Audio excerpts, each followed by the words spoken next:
I want to kick off our A block today with something that really cut to the bone for those of us who bring you this newscast every night.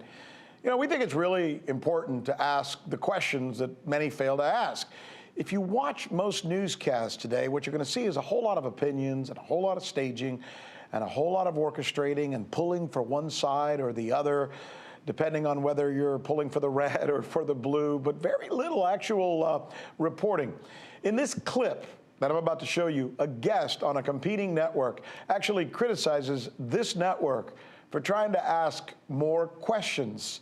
And it kind of goes unchallenged. All right, let's play it for you. Here it is. So when you get to the end of this, it just leaves you wondering, as RT would say, question more. That is literally the headline of their news site every single day. And that method just leaves you open to this sort of doubt. And that is the entire goal of it. He's criticizing the idea of questioning more. By the way, here's a list of those who would disagree with Mr. Watts, former FBI agent. Neil deGrasse Tyson, quote, "No one is dumb who is curious. The people who don't ask questions remain clueless throughout their lives." Jorge Ramos, good friend of mine and others, he writes, "When journalists forget that our job is to question and annoy those in power, there can be huge consequences." Francis Bacon, "Who questions much shall learn much and retain much." Albert Einstein, "To raise questions, new possibilities, to regard old problems from a new angle requires creative imagination and marks real advance in science." Stephen Hawking, "I am just a child who has never grown up. I still keep asking these how and why questions." And finally, arguably the greatest interviewer of all time. Here's a quote from Larry King. "Simple questions are the best, because when I watch some of these press conferences, the questions take longer than the answer. I'm like a guy on the street asking, 'Hey, what are you doing?'" And joining us now, none other than Larry King himself. By satellite from LA, here he is, Larry King. Larry, what do you make of somebody actually going on the air and questioning the idea that we like to say that we want to question more? That was absurd. What we live for every day is to question more. We question our children, we question our wives, we question relatives, and we question what's going on in the news. How else do you learn without questioning? I don't understand that criticism at all. It's funny because we do watch news nowadays, and there does seem to be, right?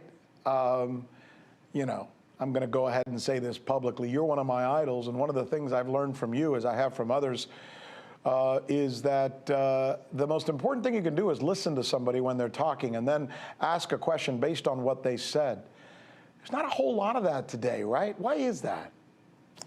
That seems so simple to me. Ask a short question, because the shorter the question, the more of an answer you're going to get. Listen to the answer and then follow up.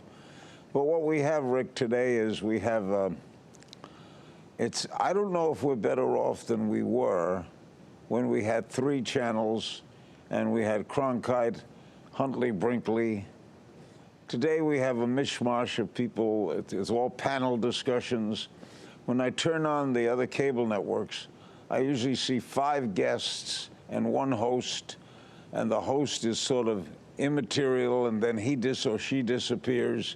And then this pundit talks and that pundit talks, and at the end of the hour, I have no idea what's going on. Well, when you have to, let's think about this. You and I grew up in an era where we would come home and watch the local newscast at 6 o'clock or whatever, and then we watched the national newscast at 6:30. And a bunch of people sat around all day preparing this 1/2-hour newscast. Then we went to the 24-hour news thing with CNN, which was essentially, you know, a whole bunch of newscasts put together. But then everybody started doing it, right? I think you have a good point. I think what you're trying to say is there's too much of it, diluted it.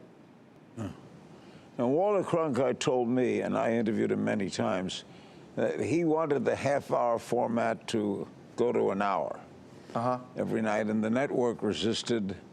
The local stations resisted. They wanted the time to sell commercials. But Cronkite was always in favor of more news. How could that hurt? Then eventually, did they go to the hour first, or did the cable news network start coming in?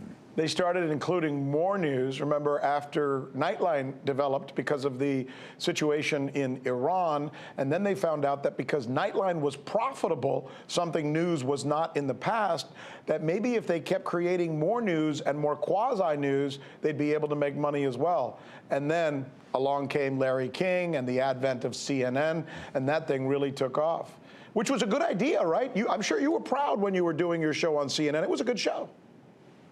Oh, I remember when Ted Turner told me how he was going to develop it. He got into a car one day, and on the radio, the announcer said, "You're listening to whatever station, all news all the time." It was All News Radio that started this. Mm-hmm. All news all the time. And Ted said, "Why can't that work on television?" And boy, did it work. He was laughed at, you know, they call it the McNetwork. And boy, did it work. And it's still working for CNN. Is a very, very profitable enterprise. They're seen all over the world. I give them a lot of credit. I worked for them for almost 26 years. But even they have fallen to the, they're an opinionated network now. They are to the left. Yeah. CNN is, MSNBC is way to the left. CNN is to the left. And Fox News is out there somewhere. You know, and then there's something else going on right now I want to share with you, because there's something that just came out. News outlets all over the world have suddenly had to change in like somewhere around mid-2000s. They went from terrestrial viewers, people sitting around watching television, to digital viewers, people who find Rick Sanchez or Larry King on YouTube or in other places. And there's a new list out that just came out of the 10 most powerful news organization in terms of worldwide digital reach. In fact, I think we could put it up. Do we have it here? Here it is. So it's CNN, Reuters, HuffPost, BBC, right, WAPO, People's Daily, Fox News, RT with 7 billion views worldwide, then the New York Times and the Drudge Report. This is a whole way of measuring audiences. What do you make of this? Wow. I guess if you watch all 10 quickly, you'll get all the news. I'm glad that RT's on that list, because RT's a very, very good network. I'm surprised that it's ahead of the New York Times. CNN is still #1, huh? Yeah. Well, you know, yeah, it's a different way of, you and I would come home and turn on the TV and watch the news. I don't know about you, but I don't do that anymore. I basically go on my computer and I look to see who my favorite people are and what they're saying. I guess everybody else is doing that around the world. I handpick what I watch, but there's sometimes you don't get much choice. It seems like choice, but not really. Give me a solid news network, doing news straight, asking questions more. RT's one of them. Yeah. But there aren't many. I can't say that I'm going to turn on MSNBC and get the unabridged news. And it's kind of sad, isn't it? Do you think, final question, do you think we changed to meet the new technology? And is that what forced us into this hole of trying to, I guess, be loud and opinionated? That's the question that has never been answered. Yeah. What started first? Did we ask for it, or did they lead us? Did the networks tell us this is what we're going to do, the cable networks, and you better watch us? Or did we say, give us more, I don't care what it is, just more? I don't know which came first.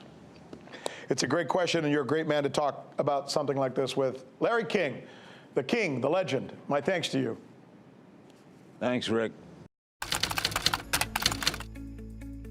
So you haven't heard that we're the ones covering the stories that you won't see covered anywhere else? In Venezuela, Kazakhstan, let's go to Hong Kong. And the media reaction to that has been crickets. How about the way we cover those stories? What the hell does that mean? Wowee, wowee, wowee. That's the key word in this case, uprising. Can you believe that? Watching. This is the right thing for members of the media to do, to actually pick sides. Look, if you like what you see, subscribe.